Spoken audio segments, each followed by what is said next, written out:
let's talk about Thierry Henry, though, because within their pre or post game shows, Thierry Henry got questioned by the great Kate Abdu about the U.S. men's national team job.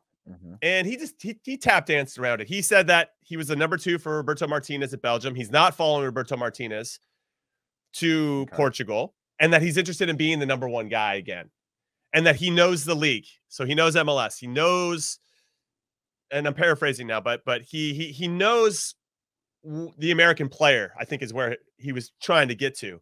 Yeah. Would you take Thierry Henry? Everybody listening or watching, if you're listening, hit us up on Twitter, ISWT Pod. Would you take Thierry Henry as your manager? Heath Pearce, you played with him. So yeah.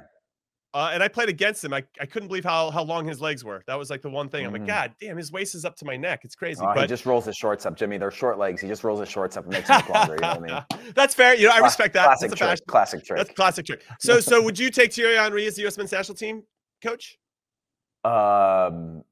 If I was playing, yeah, because I know he'd call me up as a friend.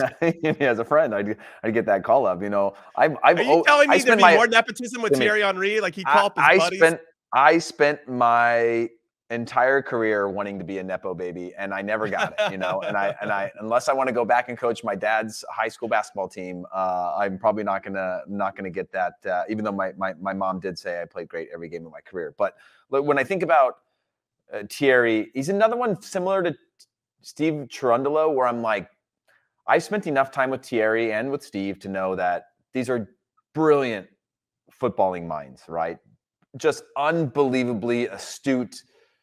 You know, and when I used to watch games, and he used to talk about this publicly, and I used to be like, oh yeah, this is kind of just like a gimmick, you know, where he's like, when everybody's watching the ball in a match, I'm watching what's happening off the ball, because that's where the real tactics are happening, right? That's where the real game is happening, is what's happening away from the ball. And I was always like, yeah, either you came up with that or somebody taught you that, and that's all nonsense because you're just watching it passively like we are. But I've spent time with him watching, and you go, wow, he looks at the game a completely different way. So from a foundational standpoint, I'm like, amazing. From a managerial standpoint, he was on a decent pace with Montreal when he was there before he left during the pandemic to go back to be with his family. Hasn't been proven in Europe. Isn't currently coaching actively at the moment. And I remember whenever I think about these types of situations, it's not necessarily Thierry. I think about, I talked to, do you remember John T. Whitehead yes, at Fox? Yes. Well, I remember going in to meet him one day, and I had just retired, and I was just talking to him about just different things. And he was kind of like, you know, the thing that I really want is I want TV people to want to do TV. What I don't want is TV people who want to coach. Or if you're a club, a coach who coaches because they're waiting for their next TV deal. And I'm not saying that's the case with Thierry, but I do think that he's obviously got a standard of it he's set for himself with very little experience as to the club and the level of which he wants to coach. And I would feel the same, right? I think it's a huge challenge to play at a different level or at a club with less resources and all those types of things. So I'm wondering what it is that he's holding out for to be the number 1 in charge again. Is it a club? Is it a national team? What's the right national team? What's the right budget? What are the right situations and circumstances that will allow him to work towards his success goals, right?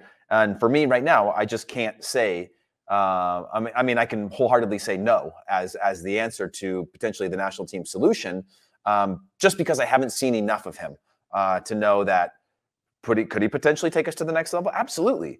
But have I seen kind of one, like Kai just said, what the other options are, or what his actual philosophy or plan is, or what he would want to implement from now? I just don't know. What about you?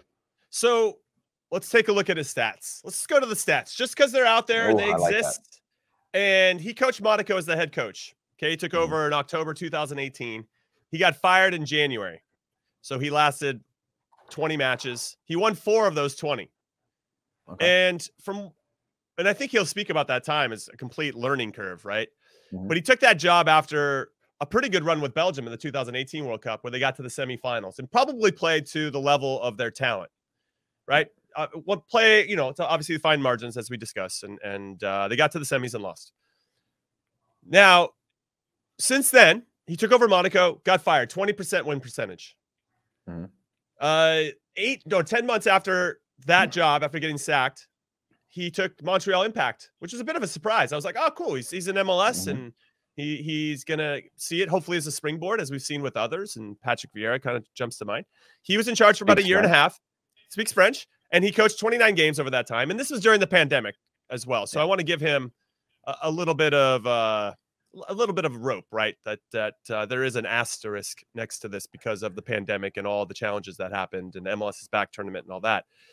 29 games in charge, 9 wins, 31% win percentage. Now, I agree with you that he lacks maybe that head coaching experience. And what I remember from hearing about his time at Monaco is that he just thought the players should be better, right? They should just he's so good. And I think Zidane obviously falls into this as well. Those guys are, as you said, brilliant minds for the game, incredible players, arguably top 10 for both of them, I think, all time. And how do you relate to somebody that can't do the basics that just come so naturally to you? Right. That's always, I think, the stumbling block for some of these world-class players that go into coaching. And that's why I think we see the Arsene Wengers of the world, Jurgen Klopps of the world, who were good, solid players, but needed to use their brain more maybe during the game because they weren't as athletically gifted or just couldn't see the game the same way, just didn't have the IQ for it, but could be great communicators, right? And then they go on to have probably better managerial careers, obviously, than their playing careers. So I just wanted to throw that in there as a starting point for this part of the conversation.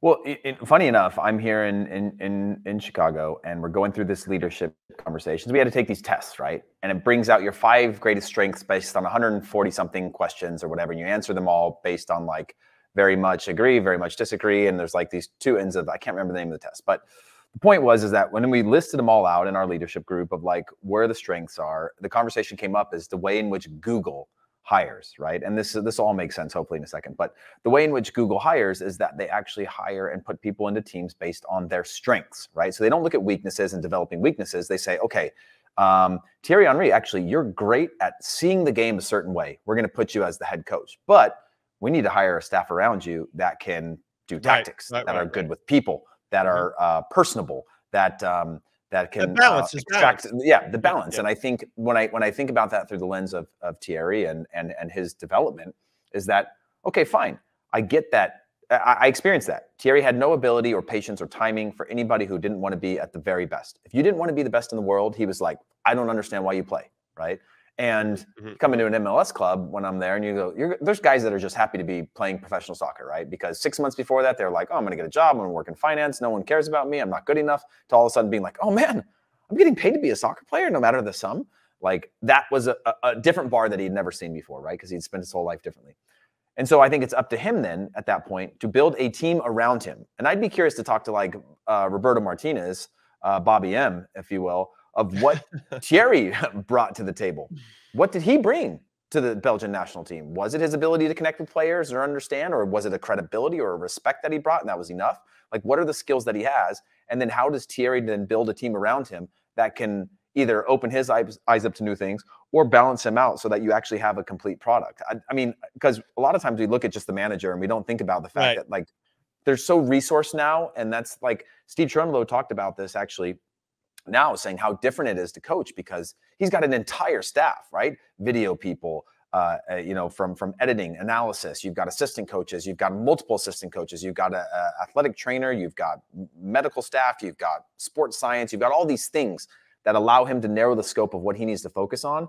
And I'm wondering, like, could Thierry build the right team? I don't know. I mean, would you be open to a Thierry with a couple big assistants that you'd be open to that have proven themselves, or you could sort of get more on board than just thinking about him specifically? I think I'd be to casually like Greg and Claudio as assistants for Thierry. Or do you think that ship sailed? I don't think you can casually dismiss interest from Thierry Henry. I think you have to really consider it. I think it would be worth having a conversation with him, getting his views. I do think that, as some people have pointed out in the comments, and I'm sure people that are listening are ready to jump in and say, what about dual nationals? I mean, Fuller and Balogun, who has talked to Thierry Henry on the phone, looks up to him. They have a relationship. If he's the coach of the U.S., I think Balogun comes over and commits to us. Is that enough, though? I mean, Balogun's the only one that jumps out, but I assume you might attract even more dual nationals to want to be a part of whatever Thierry Henry's building. But I do agree that there is something lacking when he had his own chance to be the number one. Also, let's talk about this. The second time around as Belgium's assistant coach at the World Cup, they way underperformed and got knocked out in the group stages. Yeah, that's not all on Thierry Henry, but he is part of that staff and he has to take some responsibility for that. Also, I would assume one of his main jobs, and Lukaku missing like 40 chances. Right. Yes. So I'm sure one of his jobs and responsibilities is making sure Romelu Lukaku is in a good spot, not just positionally, but also finishing his chances and whatever. He can't score for Lukaku, so he can only do so much as a coach.